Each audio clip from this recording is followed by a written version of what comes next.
scénario qui traîne à Hollywood depuis 10-12 ans.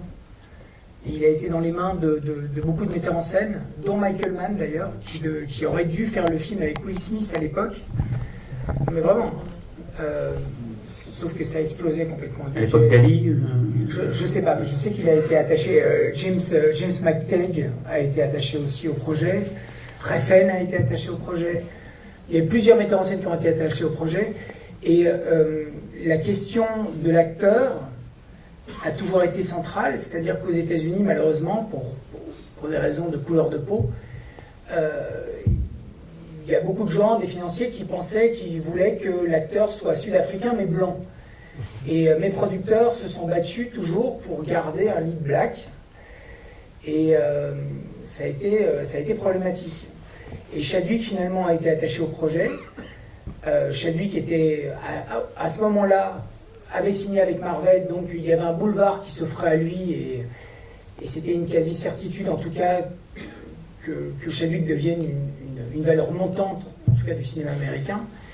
Il fallait trouver un metteur en scène, et il y a eu beaucoup de postulants, j'imagine. Et Chadwick, quand il a vu mon film précédent, Alléluia, a pointé ce film et a dit ouais, ça m'intéresse, ce metteur en scène. Donc j'ai rencontré Chadwick et Chadwick m'a validé. En fait, c'est comme ça que ça s'est passé. Le scénario était très codifié, très bouclé, très précis. Après, quand on m'attache, moi, à la réalisation, on sait bien que je vais vouloir infiltrer le scénario. Donc j'ai infiltré le scénario le plus possible. J'ai essayé en tout cas d'humaniser le plus possible cette histoire, notamment le personnage de Jacob King et notamment son histoire avec Teresa Palmer. Malheureusement, parce que c'est la loi du montage et parce que c'est comme ça que ça se passe aux États-Unis, il y a beaucoup de choses qui ont été coupées dans la relation qu'il a avec Teresa Palmer à la fin du deuxième acte. Et pour moi, c'était très important parce que, en fait, on peut le voir comme une histoire de vengeance, mais pour moi, c'est plus une histoire, c'est vraiment un chemin de deuil, c'est vraiment un personnage qui arrive trop tard et qui est plein de remords et qui est en quête de rédemption et qui va atteindre une rédemption au travers du personnage de Teresa Palmer. Et donc je pensais que c'était fondamental de développer le personnage de Kelly. Et donc j'ai énormément travaillé et œuvré pour développer ce personnage. Malheureusement, il en reste peu. Mais voilà, j'ai fait ce que j'ai pu. Donc pendant le tournage, il y avait vraiment une réplique qui faisait directement référence à Rodney King, et Chadwick n'en a pas voulu. Il dit non, mais déplaçons pas ça là. Et donc on l'a enlevé. Et c'était pas un problème pour moi, très honnêtement. Je pense que la dimension raciale, en tout cas du film, est suffisamment présente. Et puis je voulais pas, Chadwick et moi, on voulait pas trop en faire. Je pense que le film peut vraiment se voir comme un néo-blaxploitation, hein, très très franchement. Il y a de ça. Hein. C'est commenter mon propre travail. Vous savez, j'ai toujours un peu du mal à faire ça. C'est-à-dire que ce que je peux vous dire, c'est que je suis tombé en fascination et en amour profond pour Jacob King et pour Chadwick Boseman. C'est-à-dire qu'il était important pour moi de rendre compte de la grande force, de la grande noblesse, de la grande brutalité et du grand chaos et des grands tourments en fait, de ce personnage. Et donc forcément, je voulais être au plus proche de sa peau. Nous avons tourné en 35 mm. Il se trouve que Chadwick a un charisme que j'ai rarement pu voir. C'est-à-dire qu'effectivement, il a la couleur sombre, mais il irradie plus que n'importe quel blanc que j'ai jamais pu voir. Enfin, c'est vraiment, il a une manière d'illuminer l'image qui est un regard, une espèce de charisme assez fulgurant. Donc j'avais vraiment envie d'utiliser son visage comme un paysage en fait. Et donc j'étais vraiment très très proche de lui et j'ai essayé de creuser un maximum ces tourments. Le fait qu'il arrive trop tard, il y a quelque chose qui, en tout cas sur papier et sur le tournage, me bouleversait. Ouais. Et après, bon, c'était un code. C'est sûr qu'à un moment donné, les producteurs me sont tombés dessus et m'ont dit ah non, mais il faut faire des gros plans, il faut faire des gros plans. Enfin, il faut faire des plans larges, pardon. Il faut faire des plans larges. C'est sûr qu'il y a eu des plans larges qui ont été faits. Ils m'ont obligé à en refaire après en post-production. Mais voilà. En tout cas, c'était comme ça que je voulais orienter le film. C'était comme ça que je voulais lui donner sa forme définitive. Je dis ça encore une fois très très modestement, mais c'est presque un film impressionniste, c'est-à-dire qu'on a une impression de Los Angeles, mais je voulais absolument pas être réaliste. En fait, j'ai voulu ancrer ce film dans un ultra-réalisme du Los Angeles délaissé pour compte, presque une impression de littérature, c'est-à-dire que moi, mon premier référent de ce Los Angeles-là, c'est Elroy, mais c'est un référent imaginaire. Et donc c'est un référent d'un Los Angeles que j'ai pu voir et pu découvrir, surtout à Downtown, Echo Park et Silver Lake. Et encore aujourd'hui, Silver Lake est vraiment devenu une plaque très très bobo, où il y a beaucoup de gentrification, et c'est plus le Silver Lake d'il y a 15 ans. Mais voilà, il était important pour moi de donner, comme souvent dans mes films, de donner une odeur en fait, de donner une atmosphère, une impression. Quelque chose qui tâche, quelque chose qu'on porte avec soi, qu'on prend avec soi. C'est vraiment un concours de circonstances. Enfin, je ne suis pas du tout fâché avec Benoît. Nous avons juste divorcé à l'amiable. J'ai retrouvé un autre compagnon en la personne de Manu Dacos pour quelques films, probablement. Hein, on connaît tout ça. Là, il se trouve que je ne pouvais ni avoir Benoît, ni Manu Dacos. Donc, ce qui s'est passé, j'étais vraiment tout seul. Enfin, je ne veux pas vous faire Cosette, mais je vous assure que quand on se retrouve sur un projet américain et qu'il n'y a vraiment personne qu'on connaît, aucun technicien, enfin, c'est un peu dur, aucun acteur, enfin, on a envie de se rassurer. Donc, ce qui s'est passé, c'est que les producteurs voulaient vraiment me mettre un chef opérateur un peu d'expérience dans les pattes. Je peux être un peu têtu, j'investis les chefs opérateurs un peu comme des acteurs. Je suis très directif avec les chefs opérateurs. Donc j'ai rencontré beaucoup de gens, des gens qui ne m'ont pas forcément plu, pourtant des gens qui ont des CV, qui ont des noms très importants. Et je suis tombé sur un petit film d'Ilfred, et surtout sur un site de photographie d'une petite chef opératrice polonaise, et puis elle m'a parlé tout de suite. Et je l'ai rencontré et j'ai tout de suite vu qu'on parlait le même langage en fait. Et Monica connaissait la pellicule, connaissait l'argentique, et elle m'a soutenu, et puis j'ai surtout investi énormément son travail. Il y avait des dogmes très précis, la production un peu apeurée, j'ai réussi à l'imposer, la production un peu apeurée nous a mis un chef électro, un pointeur, enfin des gens expérimentés avec qui, là, pour le coup, ça s'est pas très bien passé. Parce que nous avons tourné en argentique et que aux États-Unis, bah, les gens, je pense ils ont peut-être un peu oublié comment travailler en argentique.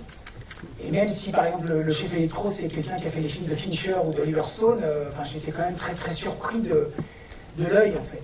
Et Monica voyait ce que je cherchais. Et je ne me suis pas trompé, puisque Monica, aujourd'hui, a fait le film de Brad Foreman avec Johnny Depp et Forest Whitaker sur la mort de Tupac, qui vient de terminer, sur base de ce film-là. Et je pense que c'est vraiment une chef opératrice de grand talent dont on va entendre parler. Là, je vais refaire une santé, je vais revenir, je trouve que cet été avec ma famille de cinéma, ça va faire beaucoup de bien. Mais après, je ne suis pas contre le fait de repartir. Vous savez, moi, enfin, très honnêtement, moi, je suis un metteur en scène. J'ai une nature de contrebandier, j'ai une nature qui va vers le risque, quitte à me brûler les ailes, hein, quitte à tout perdre. Mais j'adore me confronter à l'inconnu, en fait, au danger, au risque. Donc c'est sûr que cette expérience va nourrir le tournage que je vais effectuer cet été, qui est un film plus petit, plus petit, plus personnel. Et je me nourris de ça aussi.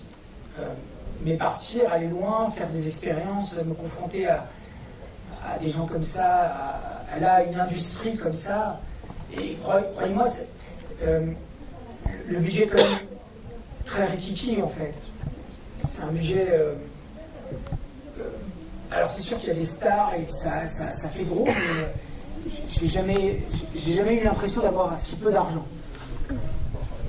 Non, mais c'était plus par rapport aux éléments le manque de liberté que vous avez peut-être pu avoir sur certains aspects, ce que vous racontiez. Mais le manque de liberté, c'est culturel, c'est-à-dire que quand on se frotte à l'industrie américaine, on sait intellectuellement, encore faut-il se confronter physiquement à la chose, mais on sait qu'en post-production, ce ne sera pas aussi simple. Et c'est sûr que quand, à un moment donné, on a 15-20 personnes en salle de montage, et qui sont des soutes, hein, qui sont des mecs, des exécutifs qui connaissent rien, et qui parlent, mais pour ne rien dire. Et qui parlent. Vous pouvez m'énerver, parce que et encore faut-il, il faut plier, mais il ne faut pas rompre, en fait. Il faut juste pas rompre. Et essayer de trouver le meilleur moyen d'aller vers la vision, quoi. Vers la vision, et on n'y arrive pas à 100%, mais on y arrive un peu. Ce qui aurait été terrible, c'est de me faire virer, par exemple. Ça aurait été terrible pour moi. Je voulais vraiment aller au bout de la vision, avec toutes ces contraintes et tous ces paramètres. Aujourd'hui, c'est très compliqué, surtout sur des budgets pareils. Quand t'es Tarantino ou Christopher Nolan ou Scorsese et tu as des budgets de 50-60 millions de dollars, c'est facile de tourner en 70 mm ou en 35 mm. Sur des films à entre 5 et 10 millions de dollars comme ça, ou même, je crois que c'est plus simple de tourner en Belgique avec un budget de 1,5 million en Super 16 que tourner à Los Angeles avec un budget de 10 millions en 35 mm. Parce que tout va contre toi. Tout. Mais moi, c'est une question... c'est presque... Enfin, ça peut paraître un peu absurde, mais c'est existentiel. Je veux dire, moi, je suis un cinéaste, je veux faire des films. Donc j'utilise de l'argentique, pas de la merde digitale. Je veux dire, le problème du digital, c'est que on voit tout de suite ce qu'on a filmé. Il manque pour moi un paramètre. Il y a de l'ordre de la chimie, quoi. Enfin, de la poésie, de la mystique du cinéma. Moi, j'aime tourner, j'aime manipuler l'argentique et puis découvrir le lendemain ou le surlendemain ce que j'ai tourné. Le digital m'ennuie prodigieusement parce qu'on voit tout de suite ce qu'on a fait. Et puis cette mode aujourd'hui de tourner flat et de tout étalonner, de mettre des caches et du contraste en étalonnage, m'apparaît quelque chose d'aberrant, mais vraiment d'aberrant. Donc je pense que ça fait partie du métier de metteur en scène. Le metteur en scène doit savoir comment éclairer son film. Il doit savoir comment... ça peut paraître... il suffit de regarder l'histoire du cinéma pour savoir que tous les metteurs en scène, ils ont travaillé comme ça. Enfin, il y a depuis 20 ans ou 15 ans qu'on nous emmerde avec ce digital, mais je pense vraiment que c'est un attrape-niveau. Hein. Et ça va revenir, l'argentique va revenir, la mystique va revenir. Il y a quelque chose de l'ordre de la poésie, en fait, dans l'argentique, qui est profondément sensoriel. C'est-à-dire que tout à l'heure, j'étais là, j'ai regardé The Witcher, ceux qui ont vu la séance de The Witcher. En fait, on se rend compte que dans les années 80, tout était matière, tout était texture. Et aujourd'hui, tout est flat, quoi. Tout est sans odeur. Ça sent plus la transpiration, ça sent plus les matières, ça sent plus la pluie, ça sent plus la fumée, ça sent plus la... Vous voyez ce que je veux dire? C'est comme la pornographie, en fait. C'est comme la pornographie dans les années 70 ou dans les années 80. 70 parce que je suis belge. Je pense très fort, quand même. Non, mais les films de Brigitte Lahaie dans les années 80, c'est autre chose que les clips sur YouPorn. Vous êtes d'accord? C'est quand même autre chose. Je sais pas. Non, mais c'est important, je pense. Faut que ça sente un peu. Si ça sent pas... En fait, c'est-à-dire que pour moi, je ne peux... Enfin, en tant que cinéaste, je ne peux avoir aucune complaisance dans la violence. C'est quelque chose que je m'interdis de film en film. Parfois ça m'échappe, comme sur Col 45, où là, pour le coup, il y a une vraie complaisance, mais ça m'échappe complètement. Ici, je voulais que la violence soit soudaine, irruptive, brutale, comme elle est dans la vie. C'est-à-dire que la violence peut être très, très irruptive. J'ai tourné énormément en plan séquence, c'est-à-dire que toutes les scènes de chorégraphie étaient en plan séquence. Malheureusement, pour plein de raisons, on m'a contraint un petit peu à faire des inserts. Donc j'ai une petite résistance à ça, et donc j'ai essayé de contrecarrer cette faiblesse, enfin, qui m'apparaît être une faiblesse en tout cas, au son. Ça n'a pas été une mince affaire, croyez-moi, mais j'ai fait ce que j'ai pu. Voilà. C'est réussi en tout cas. Merci. Ben, on va remercier du coup Fabrice d'être venu présenter. Merci beaucoup. Merci vraiment d'avoir été là.